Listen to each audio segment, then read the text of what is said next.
wouldn't it be great if we all lived in social media land?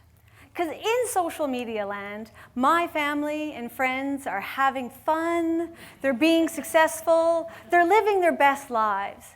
Wouldn't it be great if our lives were like that every day? I mean, I don't know about you, but when I post to social media, I post pictures that look like this. When in reality, I have way more days that feel like this. Now, when it comes to seeing ourselves in social media, we like to present ourselves in the best light possible. And we also tend to try to keep our hardships and struggles to ourselves. And I think that's pretty normal. But the hard truth is that 7 out of 10 of us will experience at least one traumatic event in our lifetime. Now, that can be anything from experiencing or witnessing a terrible accident, to being involved in a natural disaster, to being physically or sexually assaulted or abused, or even being in combat or war. Now, these really intense events can have a dramatic impact on our mind and body. So much so that 1 in 20 of us will go on to experience post-traumatic stress disorder, or PTSD. And when we experience that, our lives don't necessarily look like the garden of flowers, or even the struggles from the hard-working work site. When we experience those traumas, our lives become a kaleidoscope of emotions and feelings and memories that have all been distorted by that trauma. And that's a reality that we don't often share with others on social media. But that's a reality that I see every day in my work. That's because I'm a biologist, and a molecular biologist at that, working in the mental health disorders, trying to understand PTSD. And what I see in my work is the profound impact that these events can have on both our mind and our body. And I say mind and body deliberately because as a biologist working in a mental health field, I can tell you that if something is going on in your head, then something is going on in your body too. And I want to know what that is. So what is molecular biology? And what can I add to our understanding of PTSD?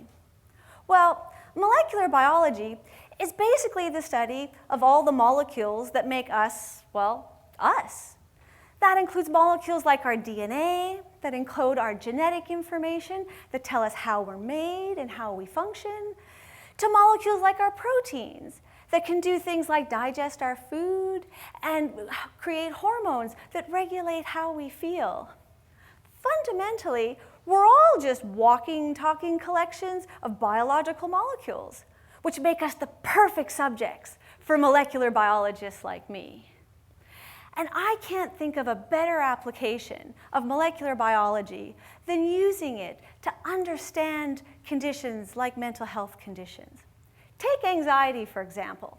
If you think back to the last time you were anxious, like, I don't know, when you had to present in front of a room full of people. When you feel that anxiety, it's not just in your head. It's not just the worry that you're going to forget something that you wanted to say or that you're going to look silly. You feel it in your body too, like those butterflies in your stomach or that tightness in your chest. And so anxiety is a really great example showing us how our mind and body are connected. And it gives us that idea that if we can figure out what's going on in our body, then maybe we can use that to help our minds and help our mental health. So today I'd like to tell you a little story about one of the proteins that I'm looking at in my work and how I'm trying to figure out where it fits in that biological kaleidoscope of PTSD. So the protein hero of my story today is brain-derived neurotrophic factor, or BDNF. Now, BDNF is a neurotrophin, and the job of neurotrophins is to help the neurons in our brain and our spinal cord and our nervous system grow and make connections. So BDNF, in particular, is really important in something that we call synaptic plasticity, or our brain's ability to make new connections and form new memories. And so BDNF is actually really important in us forming memories and us learning new things. So given that PTSD is actually a condition that involves traumatic memories and a learned fear response of those memories, it kind of makes sense that scientists like me and others are really interested in figuring out if BDNF can help us understand why we develop PTSD and how we experience PTSD. But it turns out, when scientists around the world have looked at BDNF, some find more BDNF goes with PTSD, some find less BDNF goes with PTSD, and others find no relationships at all. So overall, it's a bit confusing. So this is where I come into the story. So as a molecular biologist, I have a very technical background. And I thought to myself, I wonder if there's a technical reason why some groups see these differences in how BDNF can be related to PTSD. So I said, okay, well, as a molecular biologist, I think of all our different molecules as molecules. So if we want to measure it, it's sort of like counting molecules in our blood. So I figured, well, maybe it's just as easy as counting beads on a screen. So how many beads do you see on the screen here? So I see 6.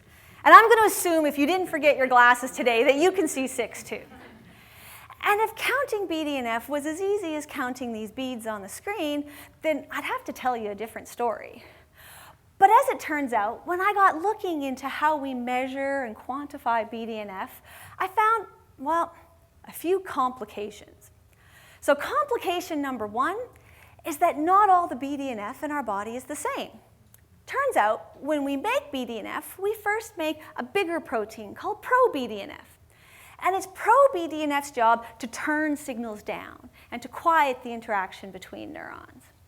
And then pro-BDNF gets processed into mature BDNF. And so mature BDNF is a smaller protein, and it turns signals up, and it helps make those connections more. So you figure when we're looking to make memories and learning to learn new things, like say an old trauma memory can't hurt us anymore, we kind of need both. But when we're measuring BDNF and relating it to PTSD, the question is, should we be measuring pro and mature separately, or should we be measuring them together? Well, turns out some groups measure them together and some groups measure them separately. So that was our first complication. But then I went on and kept looking, and there's another complication. That depending on how we process our blood sample, we can get different amounts of BDNF. So when you go and give a blood sample, and it comes to someone like me in the lab, I can process it into either plasma or serum. Now plasma contains all the proteins that are floating free in our blood, whereas serum contains all those free-floating proteins, but it also contains everything in our platelets.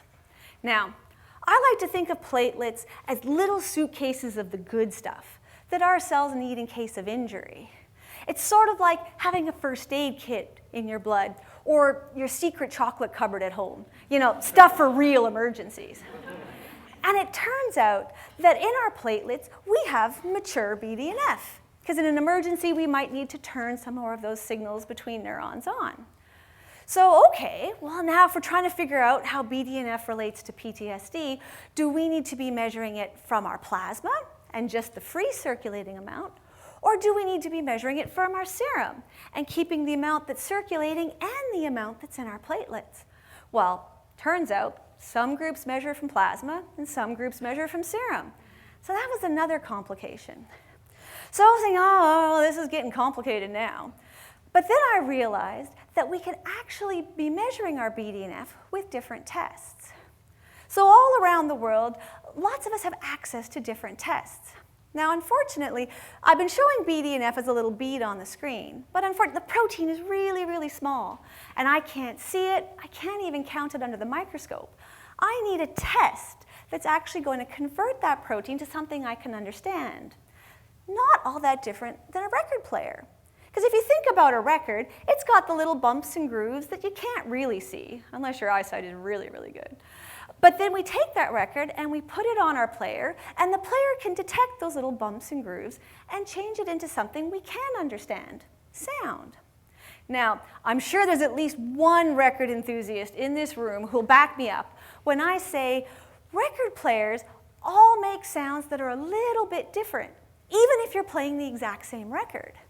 Now, this is because different record players can be made from different technologies, can have slightly different components. So even though the sound is generally the same, we can generally pick up the tune, it can have little differences.